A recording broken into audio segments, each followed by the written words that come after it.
since the American Indian hasn't been able to hear his voice heard or have his voice heard anywhere in the history of the United States, I felt that it was a marvelous opportunity for an Indian to be able to voice his opinion to 85 million people. But I don't think that people generally realize what the motion picture industry has done to the American Indian. I don't think that people generally realize what the motion picture industry has done to the American Indian. What the motion picture industry has done to the American Indian.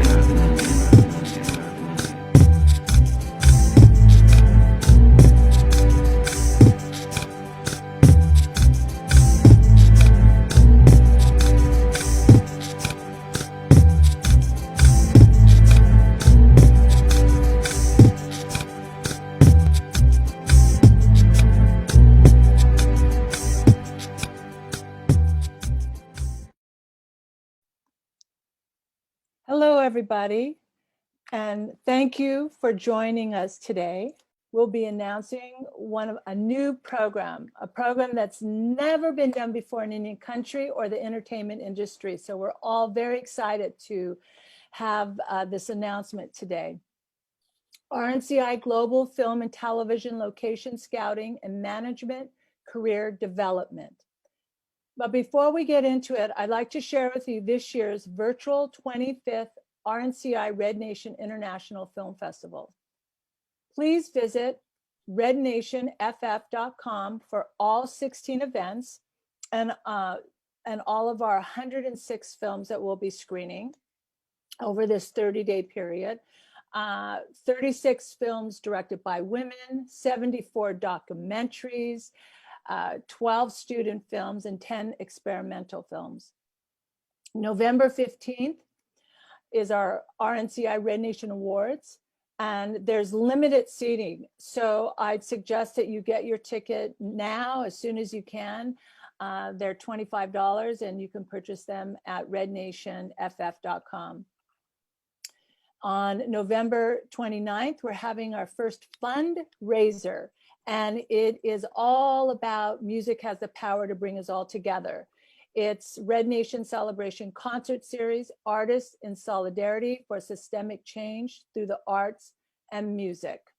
And we have Joe Walsh, we have Jennifer Warrens, we have Joanne Shenandoah, we have Hook Herrera, we have oh my God, Richard T. Baer, Bruce Sugar. He engineers Joe Walsh and Ringo Starr, and just there's a whole roster of incredible musicians all coming together to support the 25th anniversary of Red Nation. So it's free, it's donation based. So I'd suggest you register at rednationff.com.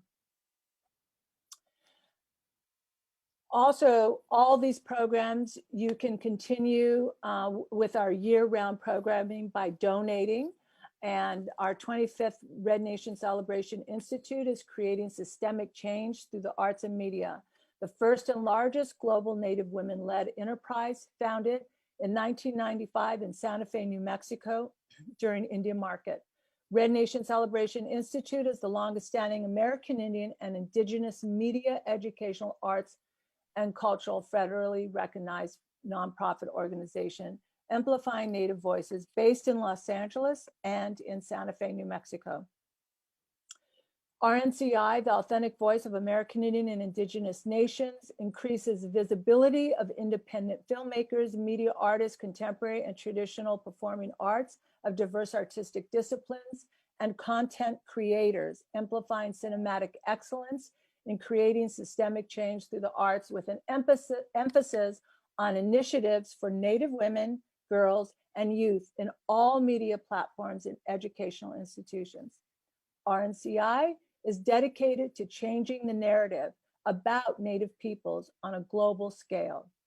Our RNCI Board of Directors has built the Red Nation Celebration Institute, now in its 25th year, to cast light on the voices, stories, contributions and assets of contemporary Native peoples in replacing dangerous stereotypes that Native peoples face in media and academia, with a 25-year history of cohesive research-informed strategies, groundbreaking initiatives through cinematic excellence, media, and a strong focus on partnerships. And that's one of the reasons why we're here today, because of all of our gorgeous partners with this new initiative. So let's get started.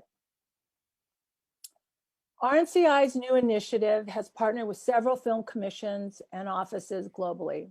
We will begin our pilot program in New Mexico and in New York in 2021, hopefully Oklahoma as well. The goal is to work with indigenous communities internationally.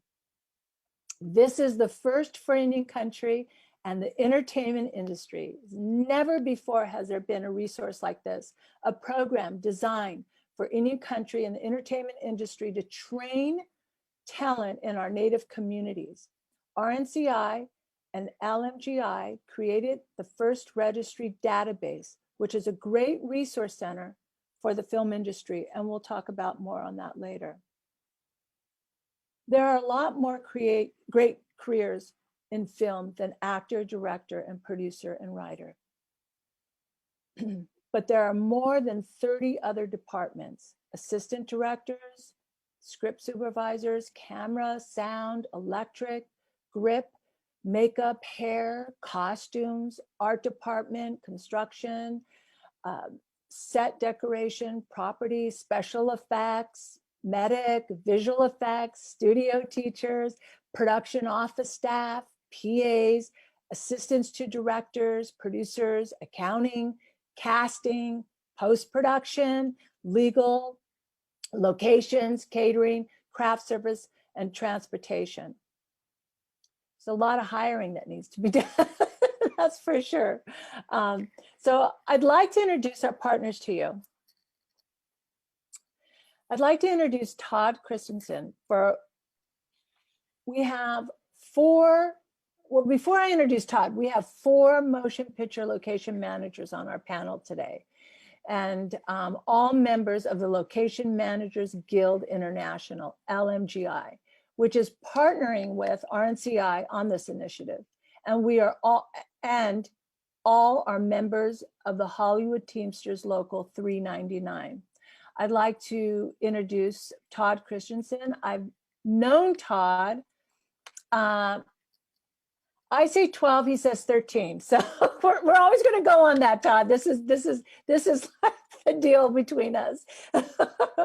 So Todd started working in locations in 1995 and is a founding member of the LMGI. Todd is a member of the Academy of Motion Picture Arts and Sciences and award-winning for Moneyball and Sertico. Sicario. Okay, that's it's on me, and that's another forever. But all I know, it's Benicio del Toro, so that's all that needs to be said. So welcome, Todd. Thanks, Janelle. It's great to be part of this. I wanted to get involved with the Pueblos and our native cultures for a long time, and I filmed on a lot of their lands and know how to do that. And so I'm overjoyed about being part of this. Thank you. Okay, here we go with my pronouncing, but I adore this man, and he's so wonderful. I'd like to introduce Mike Fantasia.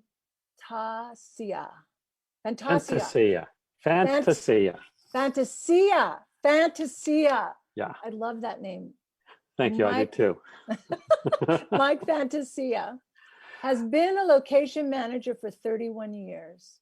He's been a member of the Location Managers Guild International for 17 years and president for 3 years. Say hi to Mike, everybody. Hi, everybody. It's great to be part of this this panel, and I look forward to working with Native Americans around the country on our initiatives going forward over the next couple of years. Next 25 years, let's say. And now I'd like to introduce Kokai.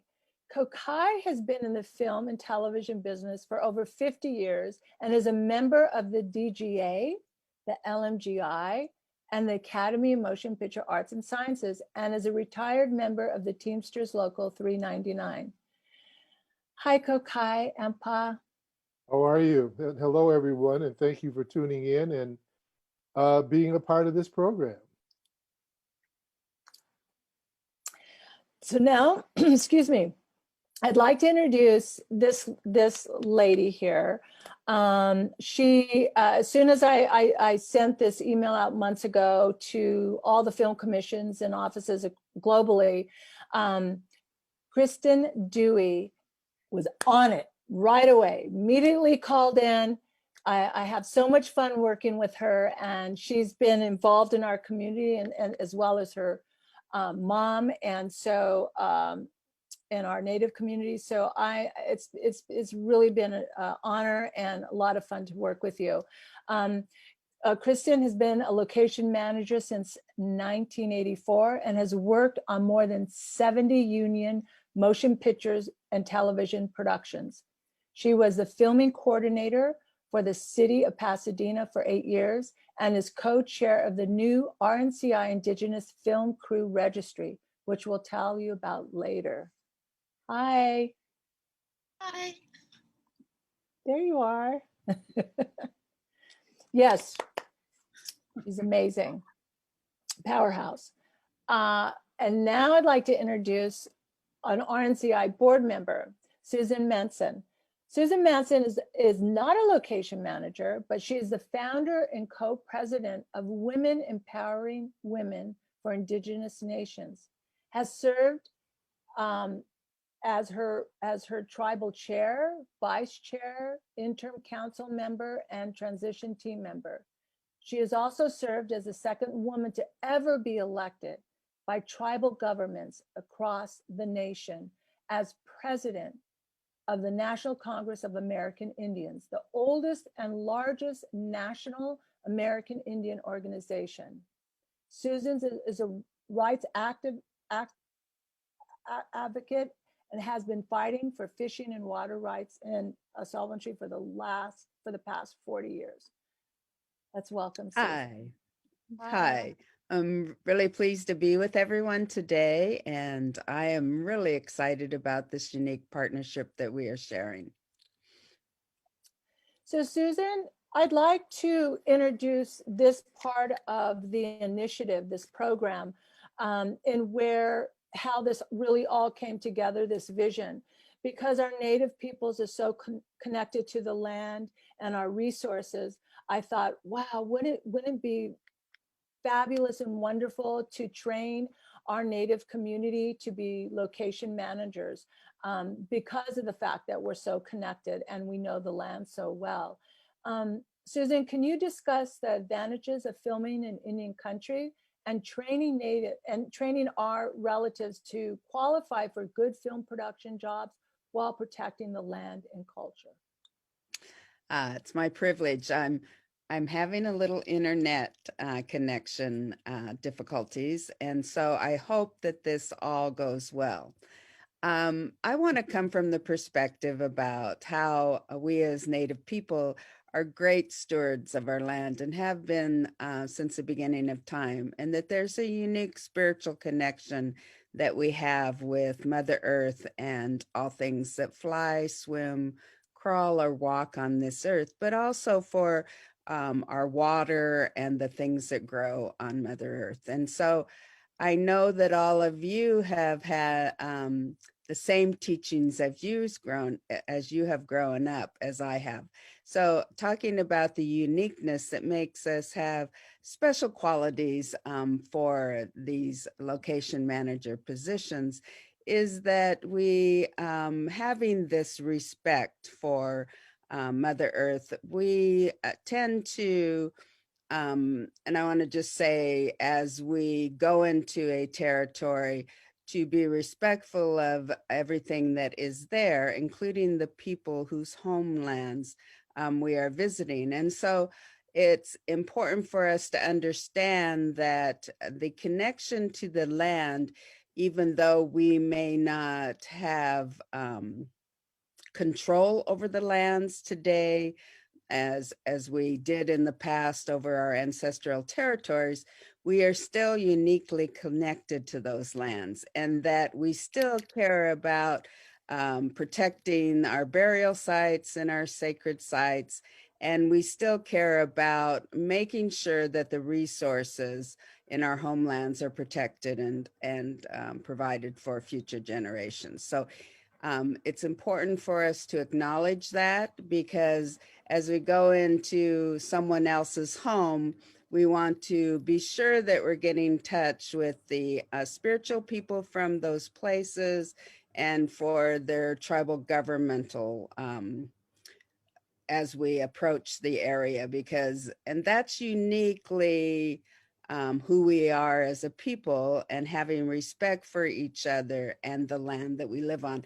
And so I think that that's what we bring to the table as Native people.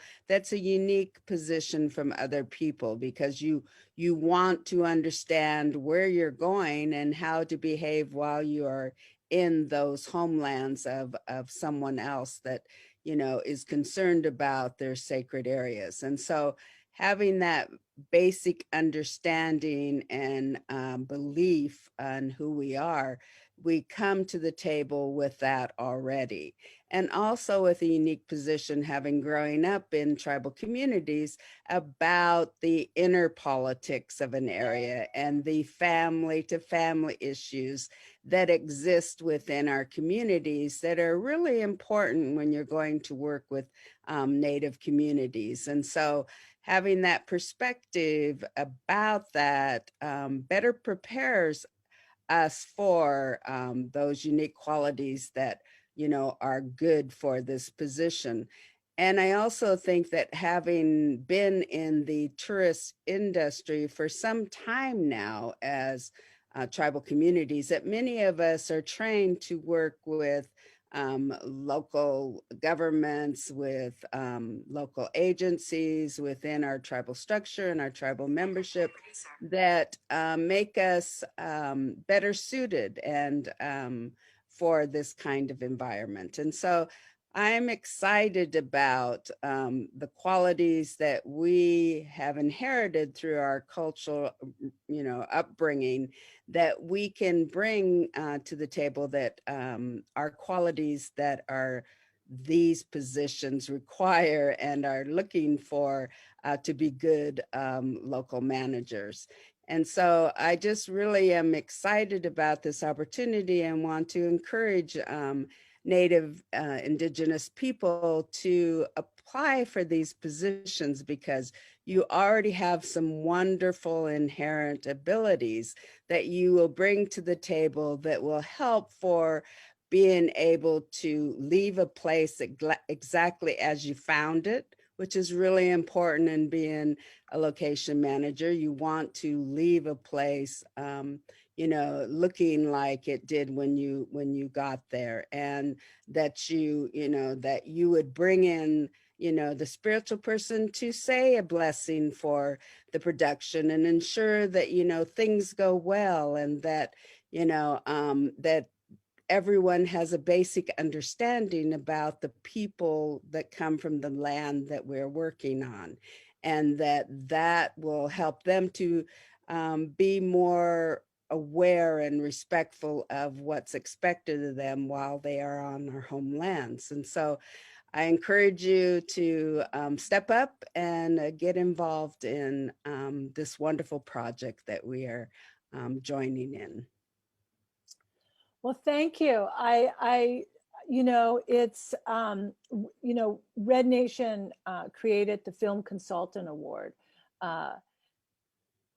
last year, and we gave it to Chief Phil Whiteman Jr. for his work on Hostiles. So we've launched this initiative with the hopes of recognizing everyone that has contributed to the film industry behind the camera, which is really important. So, yeah. Okay, so we're going to move on to Todd. Todd, what we would like to know is, what is a location professional? Thanks, Janelle. A location professional is many things. There are different levels of locations. There's the location manager, there's a key location assistant manager, and the assistant location manager, and in some places, location assistants / PAs.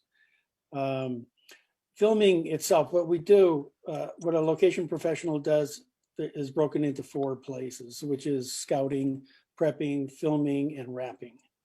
And the scouting part is that we learn how to scout, how to find a place, break down a script, and find those places through various ways of researching to find that place, whether it's phone calls to film commissions, which I've done plenty of all over the country and outside of the country. And then start looking. You drive a lot, drive and look. And then you start taking the production designer around, and then he'll choose some of those places. Then we start taking the producer and the director around. And once we start choosing the places, then we start prepping. And the prep is with our assistants, whether it's the keys or the assistant location managers. And that has to do with, the prepping has to do with parking. Where is everybody going to park? Crew, base camp, where's catering, what trucks can park on the street. And then you start dealing with security, permitting, contracts. Do you close the road down? Do you get intermittent traffic control, which we call ITC? And you do all of these things to ready yourself, the permits, the contracts, and then you start bringing the departments in.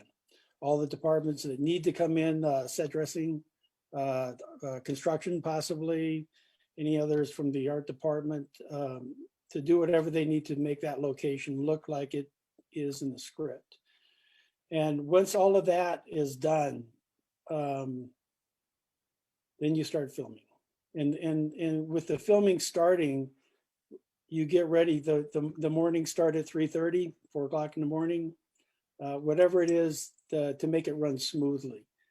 And when the filming starts, the location manager is there part of the time, unless he's getting ready for other locations. But the location manager is there and in contact with the AD and the director to see if there's any changes. And if there's a change that needs to take place, then we have to make that change during that time. If we can only be on the ground floor of a house and then they want to go upstairs, that I have a relationship with the owners that I can say, like, that we can go upstairs and to make those things work, whatever it might be. And so that whole part of the filming takes place. And in the filming, whether it's in the neighborhood or business areas, I become, and my assistants become friends with the neighbors, with the other businesses, so that they know what's going on, that there's notifications, that everybody knows what's happening in the area, so there's no surprises. And as that goes forward, what you hope for is nothing gets in the way of the camera. My most important thing is that the camera can continue to roll and that relationships continue to be positive. Because when you get that kind of, with those things together, then it's a successful day. I've filmed I've done over 30 movies, hundreds upon hundreds of locations, and I can go back to every location and they'd be happy to see me. And that's because I took care of the locations. The locations are how I make my living. And so if I'm going onto indigenous land, which I filmed on indigenous land, that I make sure that we take care of that land, like Susan talked about, which is so important. And it's not only for indigenous land, but what Susan also said is all the land is indigenous land, in fact. So we want to take care of it. And once the filming is started, then the logistics, we have maps and signs to all the different places. Then we move to the next location and the same process happens. While we're moving to the other location, we start wrapping the location that we were at. And the wrap might take we might wait a day or two to make sure that we don't have to go back there. And then art department goes in, takes their stuff out. We might repaint, we might do some other work, take down signage, whatever it might be. while we're filming it in another location. We make sure that the owner has been taken care of, that everybody in the neighborhood is okay. And then once we see all of that happening and we move on to the other locations, once we're finished with everything, then we go back to some of those locations to make sure, and also our vendors, and to make sure everybody's been paid, everybody's been taken care of, everybody's in a good place. And those things make for a good location professional. Those we are detail people, and while we're going through this, we do a budget. That's the other thing the location managers do. We do our own budget. Nobody does a budget for us. We do our own. Then we have to have it approved. So there's a fight there sometimes, and sometimes there's not. Sometimes it just go like, looks good to me. Never happens. Yeah. But, it's part of the process. It's part of that thing. We are responsible, and that's one of the great things about locations is that we become responsible for the location and for the production. And we're also the face of the production to city governments, county governments, state governments, federal governments, parks, recreation, fish and game, all of those different things. We are responsible to them, and that we communicate to everybody in a positive way. And when we do that, we have a successful shoot. And that's what we all aim for.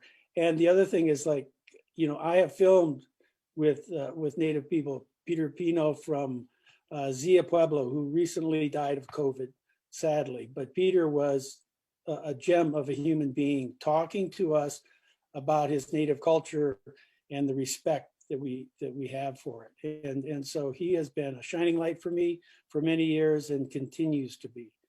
And thanks a lot, Janelle. Really great to be part of this panel. Yeah, I'm happy that you're part of the team too, Todd. That you said yes right away. Hearing you share, it sounds like all the way around, it's good business, right? It's good business, and not only that, but from what I'm understanding in working with Kristen and moving this, and in New York and in New Mexico, there aren't really, and Todd, you may have this, there aren't really any Native location managers yet. And that's why this program is so important. And that's why this initiative is so important to be more inclusive within the film industry behind the camera, because these are really excellent jobs. These are excellent gigs to have. And to have, like masters like Todd and Mike and Kokai and Christian helping and supporting our Native communities to learn this whole new job, right? It's so gorgeous, and I'm so excited. Every time you guys share, I get more pumped up on this. Okay, so we're going to move along. So we are all members. You, well, maybe I should be too. No, you are all members of the LMGI, which is partnered with us, RNCI, to work on this initiative program. What is the LMGI? And please explain how the Guild is helping train our Native communities to be location professionals. And this is on you, Mike. Happy to take the question. The Location Managers Guild International is a group of about 750 location professionals around the world. Location scouts, location managers, assistant location managers. And we're primarily, I would say probably half our membership is in North America. The other half is in Europe. A few folks in South America, Central America, and Asia. It's a guild that's been around about 17 years. I think virtually all of us here are founding members. We've been around since the beginning. Kokai served on the board. Todd's served on the board. You were on the board, right, Todd, for a little bit? No. Kristen has stepped up in the last year or so and is really doing an incredible job. we do all kinds of things. We sponsor seminars, we sponsor panels, we work with film commissions to do familiarization tours, FAM tours of their areas. It could be within the United States, could be overseas. We're dedicated to promoting excellence on location worldwide. We want people who are location professionals to have a high set of standards, high ethical values, treat people the right way. We always, as Todd said earlier, we leave things better than we found them. And like Todd, I can't think of one location that I've shot in 30 plus or minus years that I can't go back to. I was taught by one of the best location managers around, a woman from Seattle, and that was one of the first things she instilled in me. So when the opportunity came to partner with Red Nation, it really meshed very well with things that we were starting to do, you know, with the BLM movement this past year, with all the things going on. We formed a diversity, equity, and inclusion committee. And we're working on various initiatives within that committee. And when Kristen brought this to us, it was like, fantastic. This is a perfect partnership. So what we want to do, well, first of all, let me back up a little bit. If you want to learn more about location managers and what we do, you can go to our website, which is locationmanagers.org. And we have stories, we have photographs from around the world, location pros from every country that we represent. You can find, if you scroll down a little bit, you'll see the current issue of our Compass magazine, which is a fantastic magazine. And you can scroll down further and see past issues. Almost every issue that we put out over the last 7 or 8 years is there. And it'll give you a lot of insight to what location managers do. And the good thing about the magazine is every magazine, quarterly magazine, highlights location pros from around the world. So you might read an article about somebody from Chile, and the next issue you've got somebody from the Netherlands and Italy and the US and Canada.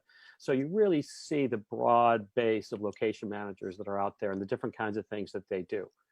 Again, locationmanagers.org. Go to the website, check out the magazine, look at the beautiful pictures and the articles. And if you have any questions, you can reach us through our administrator, or there's a whole bunch of email addresses for committee chairs there if you'd like to learn more.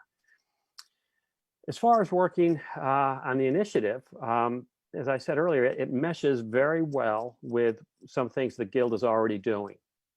So first and foremost, we want to create training courses for Native Americans to become location managers and location scouts. We'll launch this in 2021.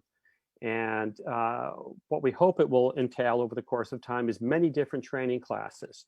The first one will be sort of a general class and sort of an introduction to location managing. And then after that, we're going to get into specific areas, photography, posting photos to a website, communicating with production designers and producers.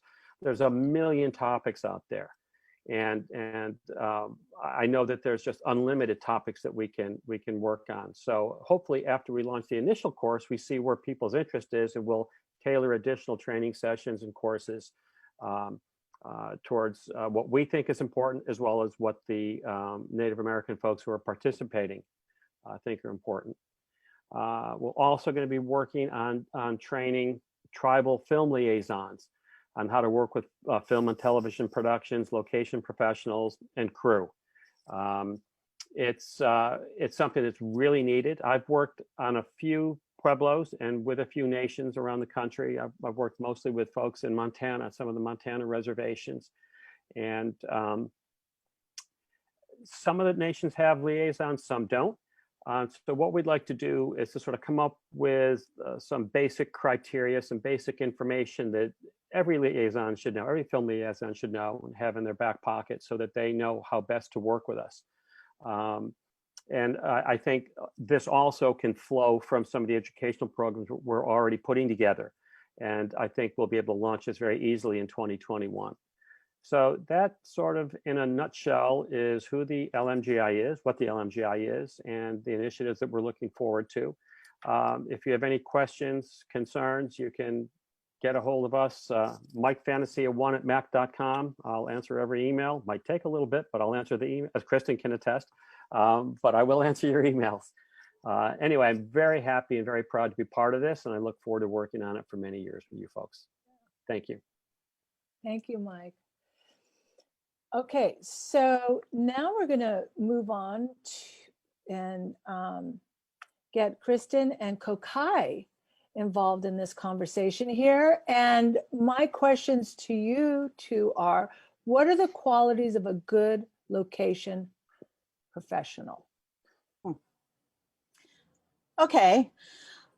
Well, the first thing that comes to mind for me is promptness. You have to be on time.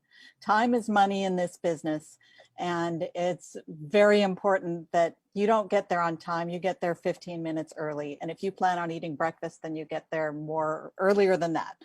And that may be, if you have a 7 o'clock call, you need to get there at 6:30, 6:45. If you have a 4 a.m. call, you need to get there at 3:30, just to be sure, in case you run out of gas, in case you know, something happens.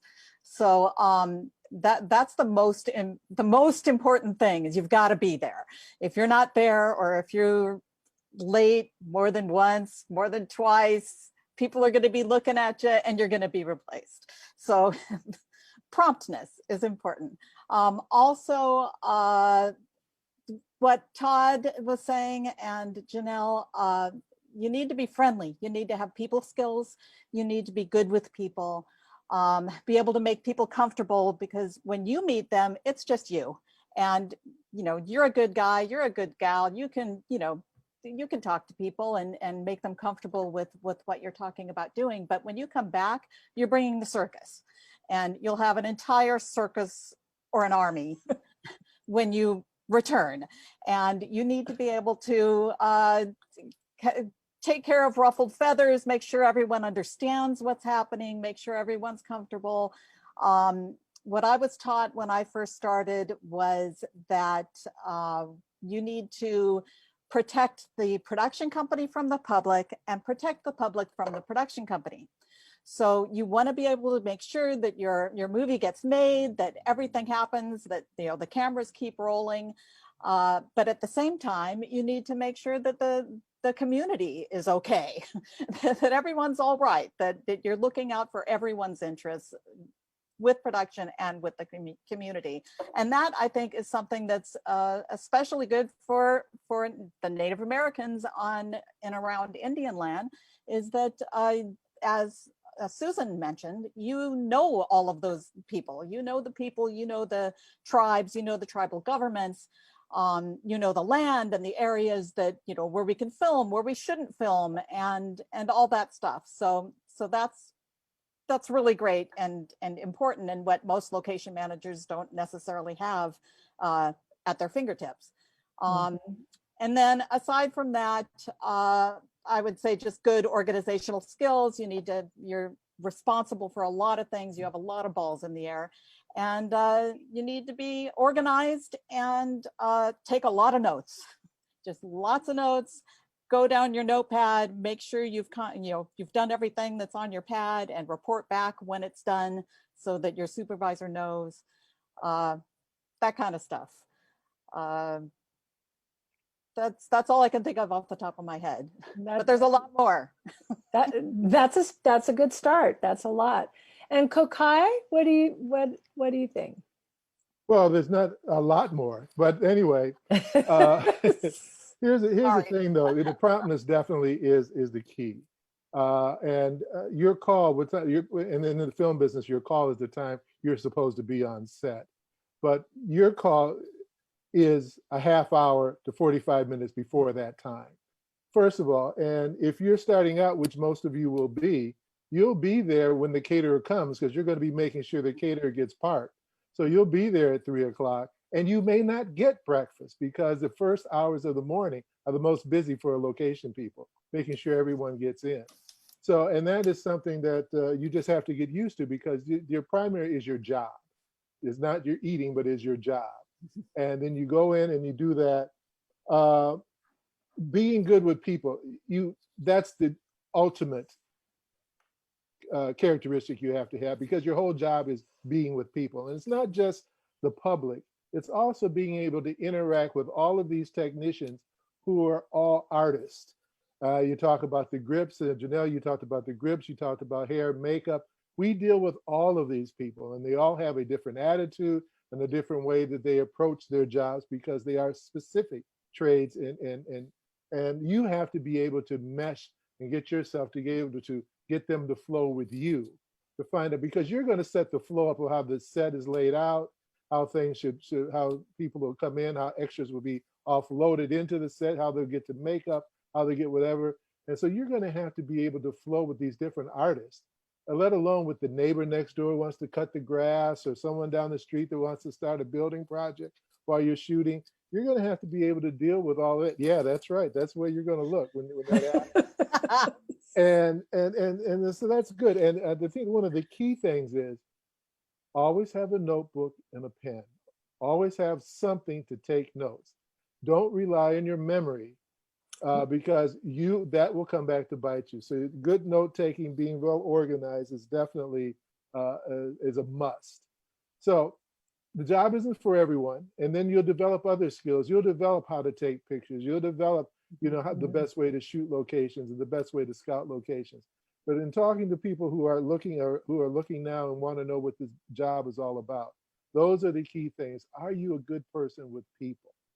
Okay, and then after that, do you want to work hard? Because it's not easy work. It's not just going around taking pictures and standing around. It is work. And like anything in life that is good, it's going to take work to make it happen. Well, what I'm hearing, Kokai, it's not glamorous. Much of the work behind the scenes isn't glamorous. Exactly. So just FYI for you ladies out there who might want to get involved. Okay, so we're gonna move on to Mike and Todd, and the question I have to you two is, what do you like about location scouting and managing? Like, what's the key inspiration in your heart and soul? You want to start, Mike? Sure. Well, it's sort of two different questions. Yeah. I mean, what do I like about it? I like, well, every script is different. And so you're always going to have new challenges. After 31 years of doing this, every script gives me something that I've never done before. So I love that. It's a challenge. Every script is a challenge. Oftentimes, you work with sort of the same people year after year, and you might do that for a few years, and then you work with new people every show. And I like the new people every show kind of thing. You get a little, I find I get a little stale when I work with sort of the same producers or designers or production managers, 2 or 3 shows in a row, because you're working with the same crew all the time. So I like the diversity of challenges that I get. I like the diversity of people that I meet. Everybody working on a major feature film is at the top of their game. So you're working with some of the best artists in the business. And artist is the right word, whether you're a graphic artist, a production designer, or a gripper electrician, or a makeup or hair person. You're an artist. So that's fantastic. I love to travel. I love to go to new places. And that's been, I filled my passport more than a couple of times working on films. And if you're lucky, you get to travel around the world.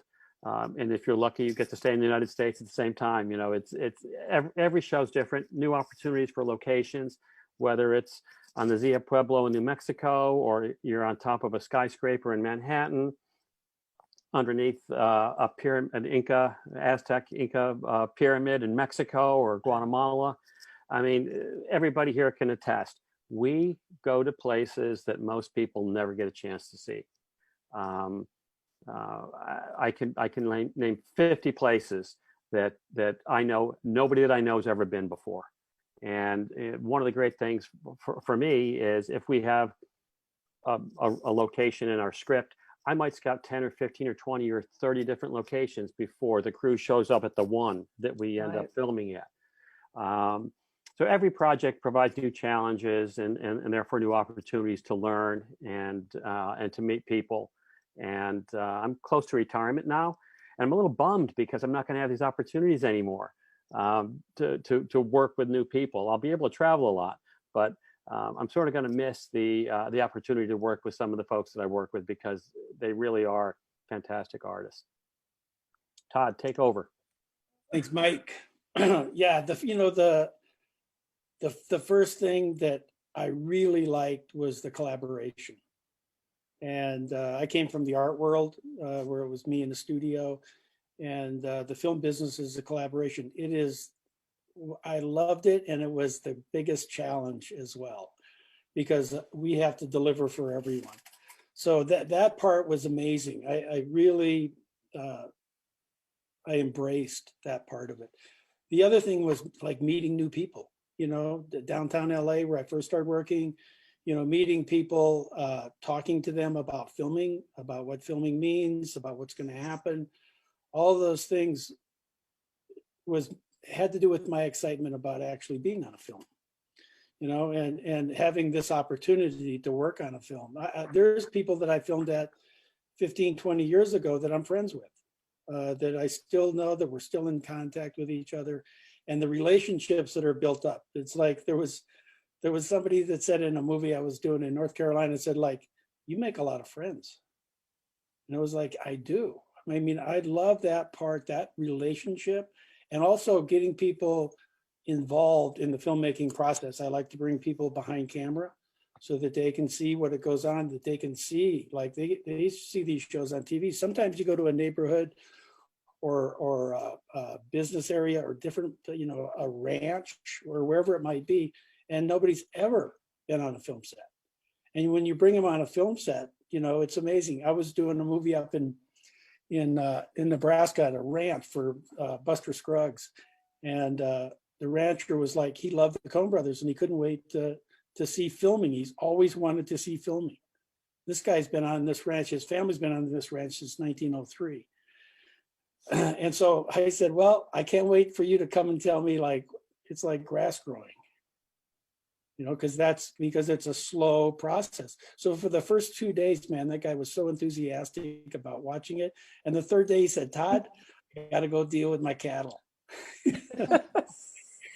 He'd pop back in once in a while, but he got to see it. You know what I mean? He got to see the process, and I became a fan of the process. It's slow.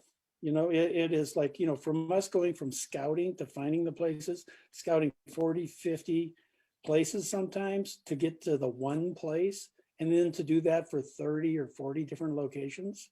It's an amazing process. And then while I'm doing that, I'm trying to do all the prepping. And I like the fact that we multitask. There's a great deal of multitasking. I've always taken notes. I have all of my notebooks from all of my shows. And then once I get on a show, I have a small notebook that I carry in my pocket for little notes, and so that was mentioned. It's a big part of it, man. Continue to know what you're doing, and so the scouting place, to find new places, in LA, I like to find places that nobody's ever shot before. I love going to places that nobody's ever shot before. And those things are all exciting. I am an enthusiast, not only for what we do as a job, but also the film industry, in general, what it takes to make a TV show, what it takes to make a movie, what it takes to make a documentary. It's remarkable. One of the things that I love to do, if I have a chance, if I see a young kid standing there with their mom or dad, I'll ask permission to take them over, and I sit them on I always work this out with the camera people in advance, sit them on the dolly and let them look, say, okay, look at the house. Now look through the lens. And when they look through the lens, what they see is completely different than what they see with the naked eye when it's a foot away.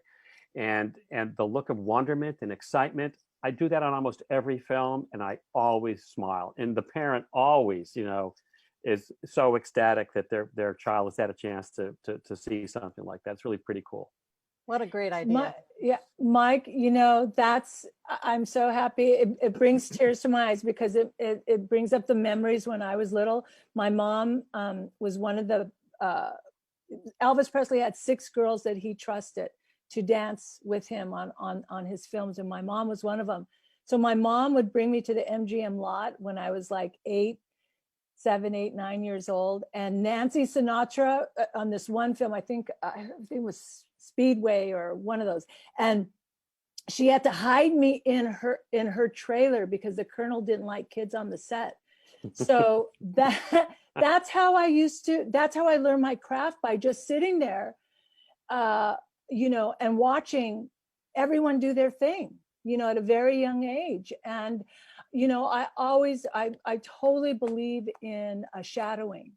And I hope that with our program and initiative that we can somehow encourage that to be created into a budget for whatever film, to have some of our native talent come in and shadow someone, location manager or script supervisor or something like that, because that's how I learned. I didn't go to school. I didn't go to a film school. I was on the set at a very young age, watching it all go down. So I really want to somehow make that happen if we can. If I could say something really quickly, here's the notebook, here's the pen. I've got it right here doing the same thing as we speak. And the only other thing I would like to say is Kristen and I both worked on a TV show called The A-Team.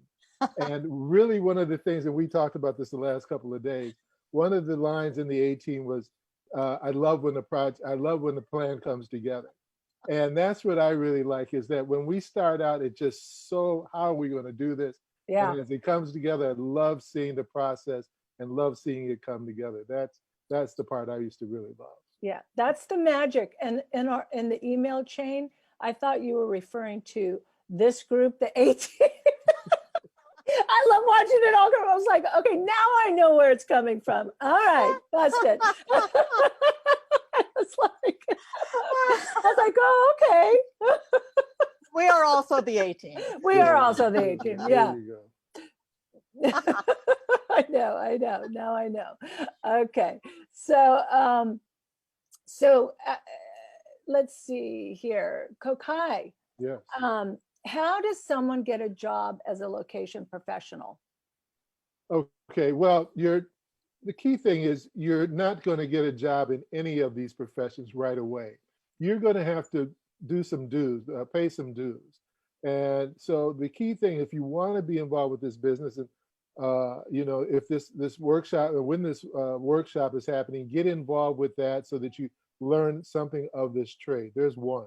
Two, wherever you live, first of all, in this generation, you have access to any information you want with this. Okay, you can find in the internet, you can find out a little bit about something. If you're interested in this, Mike already talked about our website and where you can go and get some information about being a location professional. But if you're near a college that has a film school, go there. You don't have to be a student to work on a student film. I came to Los Angeles 2 years in a row just to work on AFI films, and I worked as a dolly grip and as an AD. And I would go back to Minnesota, even after I'd been in the business for 8 or so years.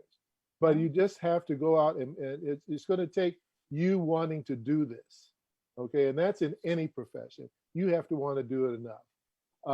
So then once you get on a set and you find out who the location people are, let them know your interest, but take a job in any department that you can possibly get a job in, because being around is the key. Being around is the key, and you're going to learn something about the business no matter what you do. And again, we talked about the different trades. If you may start out wanting to be a location manager, but decide that you want to be a graphic artist, or you may want to be, any job in the real world is represented on a film set. There are auto mechanics. Every job that you can think of in the real world is represented in the film industry.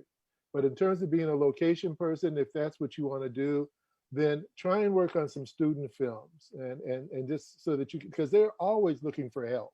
They're always looking for free help. And that's the other key. You're might have to work for free, but you're there because you want to learn. You want the education. And then take advantage of any programs that you might be able to get into. And then again, if possible, see if you can audit some classes at a local university in film without necessarily having to be a full-time student. Do that as well. And it all goes on your resume. It does. Yep. Yeah. And one thing, if you work on, I know I helped a number of AFI students in between jobs with their projects, and they had a lot of young kids who were not getting paid, and I just following these kids, I know that 3 or 4 of them have gotten into the industry, have gotten union jobs, are making a nice 6-figure salary, and I talked to one of these kids. I ran into him a couple of years ago on the streets in LA. And I said, well, how'd you get from there to here? He said, I was a pain in the ass. He said, I bugged people. He said, I helped everybody. You know, if I saw trash, I picked it up. If I saw somebody struggling with a piece of equipment, I picked up the other end. I was always there. I didn't stand around, and I was always asking somebody if they needed help.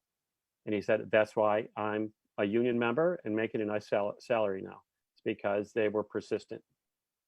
Yeah, that's the whole key. That's the whole key, is being persistent. I believe that that's why Red Nation has been here for 25 years, is because we're very, very persistent and we stay on it. That's the key. Absolutely. Persistence and really wanting to do it. Like it has to be in your soul to do it, spirit. And a good sense of humor. Yes. Yeah. So we're going to wrap this up. This has been an extraordinary hour, and I really appreciate all of you. And we're going to talk a little bit with Kristen about our Red Nation is we've developed a RNCI Indigenous Film Crew Registry. This is the first of its kind, and go ahead, Kristen. You share on it. Okay. Well, my stepmother in the 80s was, she worked at NBC, and she was on the board of an organization called the American Indian Registry for the Performing Arts. And that was a very important organization wherein Native Americans with training in acting were able to be put before the major studios to get jobs acting as Native Americans in movies about Native Americans, which hadn't really been happening that much before that point. And so Janelle and I were thinking that we could do a similar thing for the film crew. For film crews. And the studios do want to diversify and be more inclusive in their hiring. And it would be good to have a registry, a database for Native Americans who have training or experience in the film industry. And so we're setting this up. We hope that it will be successful in getting jobs for people in Indian country and outside of Indian country. And so that's what it is. We have an email address. You can email us if you're interested. It's ifcregistry@rednation.com. You can sign up or get more information there.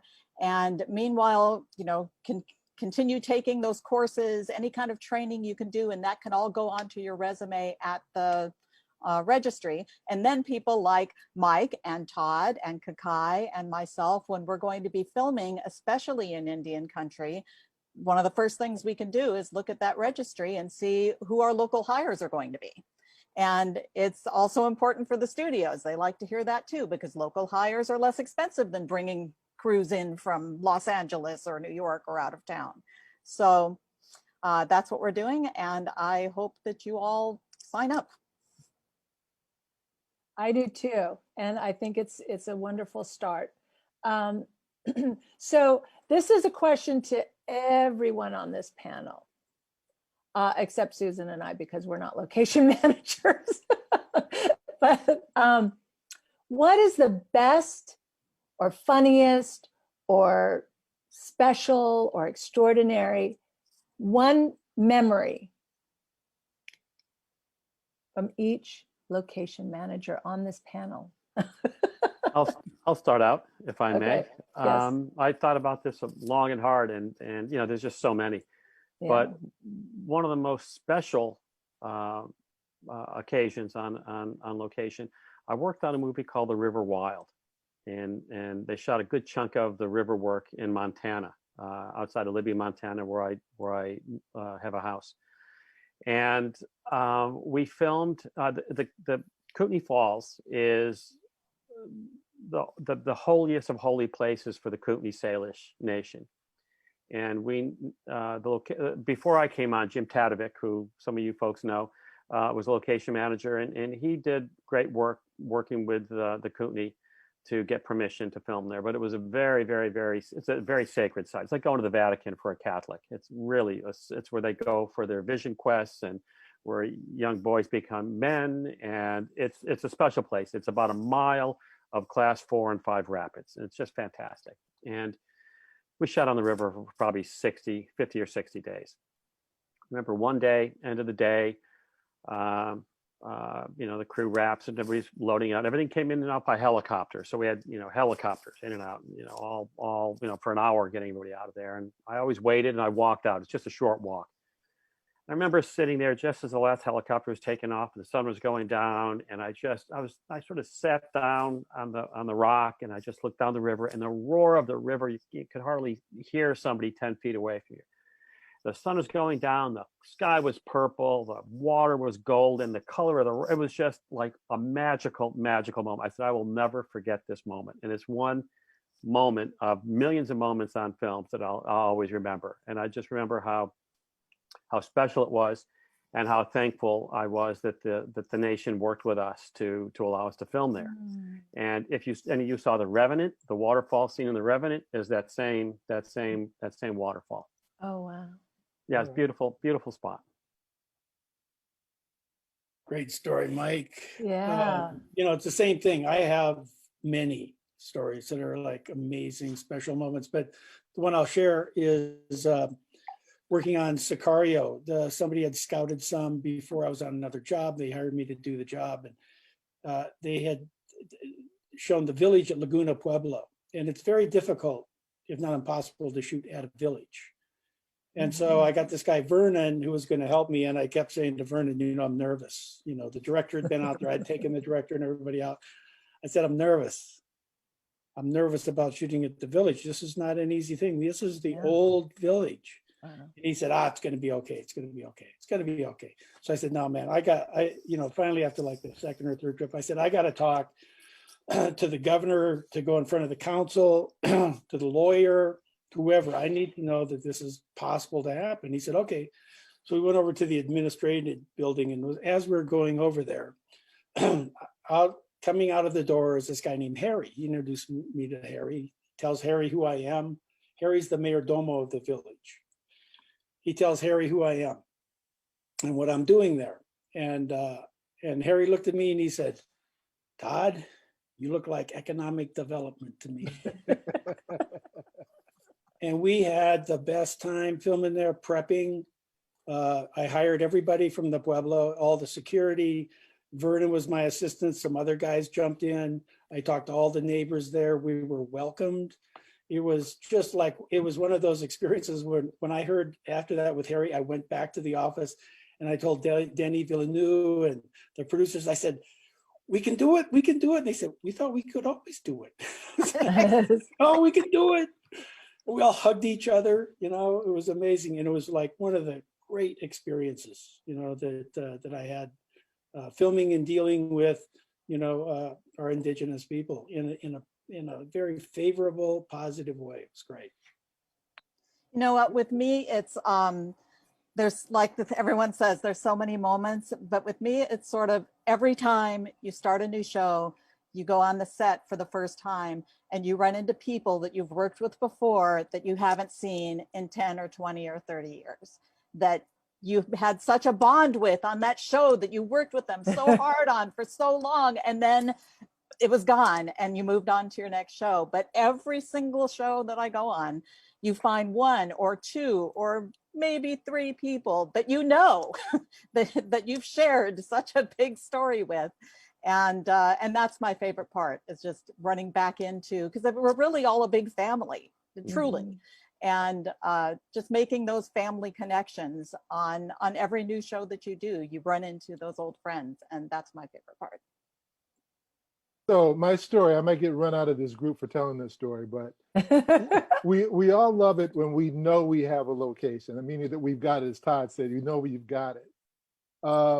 I did a film called Evolution, and we shot in Arizona, a Navajo land in the nation. And I had an assistant. My assistant was a Navajo woman, and we had a second unit shot where we needed to bring a second unit out and base that for some running shots. And of course, you know, in our dealing with everyone, of course we had the permission, but we also were told that if you are on an individual's land, you've got to make an individual deal, which we normally do anyway. So we decided we wanted to put where we wanted to park our trucks and put our base camp. So we came to the small house, and these are the people who control that land.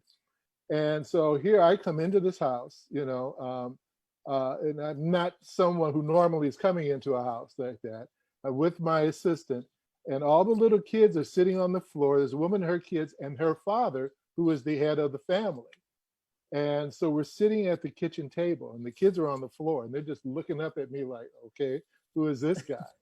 And I said, well, tell him that, you know, we're filming on the road, but we want to put our base camp here.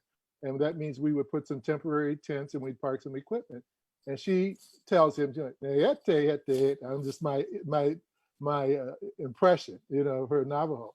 And he goes, because he doesn't speak English. And he goes, And I said, then tell him that, you know, once we're done, we'll take everything off and it will return it to the way we found it. And she tells him, and he goes, And I said, well, tell him for the day that we're going to be there, we'll pay him $2,000. And she tells him, he goes, And that's when I knew we had the location. And it was one of the best experiences I've ever had in all of filmmaking. Like there are tons of them, but that was a great experience for me. Great story. Yeah.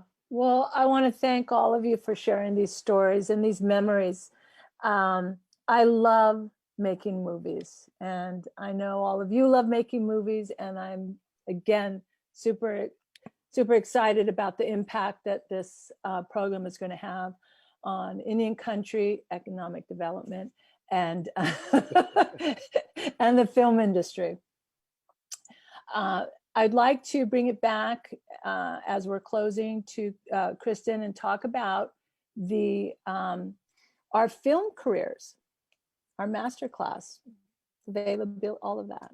Right. Okay. So we hope to continue working for a long time with RNCI on their program, and also they intend to continue on with other film careers as well, not just locations, but to train Native Americans to work in all of the different crafts and jobs, or a lot of them. We have an outline of today's class, of today's master class, that you can get by emailing to filmcareers@rednation.com, and we'll send you out a copy of that and put you on the mailing list for future training and events. And I hope you do that. I do too. And I know, for one thing, we cannot do this work, this very important program, without you, without the LMGI, without New Mexico, without New York, without everyone that's Kentucky, Hawaii, everyone that has come on, Nebraska, everyone. I keep going on. Every day there's new people coming on, but it's so exciting because, you know, it's so needed. Yeah, and I'd just like to add too that it's really exciting to see the compassion and the excitement that you all bring to your profession, and I am really excited about working and getting to know each of you better as we look for you know, Indigenous people to be brought into your work line. And so I just want to say again how much I appreciate it, and I'm just very excited about this partnership and where we're going to go with it. Can't wait to come meet you up on the Klamath, Susan. Yep. And it's an open invitation. We're because coming. It's a wonderful film location. Yeah, I'm really serious about coming up. Yeah. Good, good. I'm excited about that. Road trip. Road trip. Yeah, exactly. So we're going to wrap this up with also, there's one other thing that we have also launched with this whole big program is that RNCI has now a California Native Film Commission, and we also have a New Mexico Native Film Commission. And there's only 2 other Native film commissions across the country, and that is the Cherokee and our Dene, our Navajo Film Commission. So now there's 4, one in California, New Mexico, Cherokee Nation, and our Dene Nation. And I hope it continues to grow and have, and all work together to be inclusive. Partnership is important. Fantastic. Yeah. I would like to thank all of you for this hour and lending your generous time and support. And I can't wait to, after the film festival, that we all start working on this program and setting up the next steps and the training and all of that good stuff. I'd like to remind everybody that has been here listening is that the Red Nation Film Festival runs until November 30th in celebration of our 25th anniversary and held during American Indian Heritage Month.